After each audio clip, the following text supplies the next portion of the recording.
నింపుదలతో మనము ఉండటాన్నే అభిషేకం అని అంటూ ఉంటారు. అభిషేకం అనేది ఒక పని కోసం ప్రత్యేకంగా పరిశుద్ధాత్మని యొక్క సహాయాన్ని అడగటం. ఏ పని కోసం?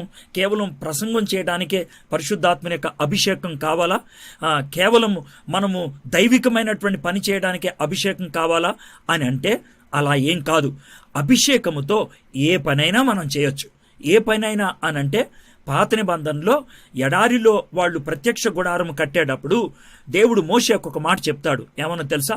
బెసాలియల్ అనేటువంటి వ్యక్తిని నా ఆత్మ చేత అభిషేకించాను, తాను చాలా సున్నితమైనటువంటి పనంతా కూడా బెసాలియల్కి అప్పచెప్పు అని అన్నాడు.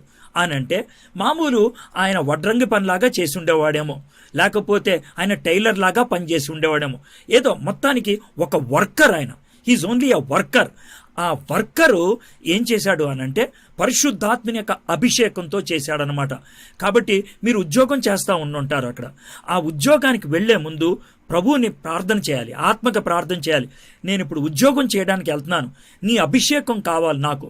నేను ఆఫీసులో సరిగ్గా పనిచేయడానికి, ఎక్సలెంట్గా పనిచేయడానికి, నేను నీ యొక్క గుణగణాల్ని, దైవిక గుణగణాల్ని నా యొక్క జీవితంలో ప్రదర్శించడానికి నీ అభిషేకం కావాలి అని పరిశుద్ధాత్మని అడిగినప్పుడు మన అనుదిన జీవితంలో ప్రతి విషయంలో ఆయన అభిషేకిస్తాడు.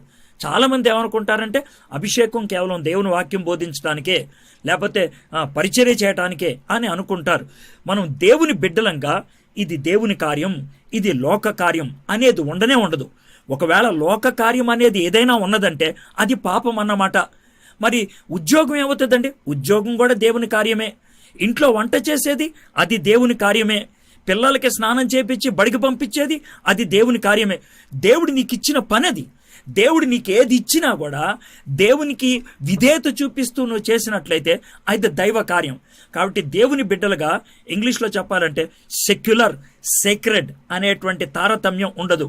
ఇది లోకానుసారమైంది, ఇది దైవానుసారమైంది అనేది ఏది ఉండదు.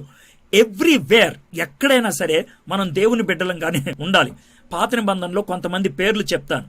వీళ్ళు యాజకులు కాదు, అంటే మన భాషలో పాస్టర్లు కాదు. వీళ్ళు మన భాషలో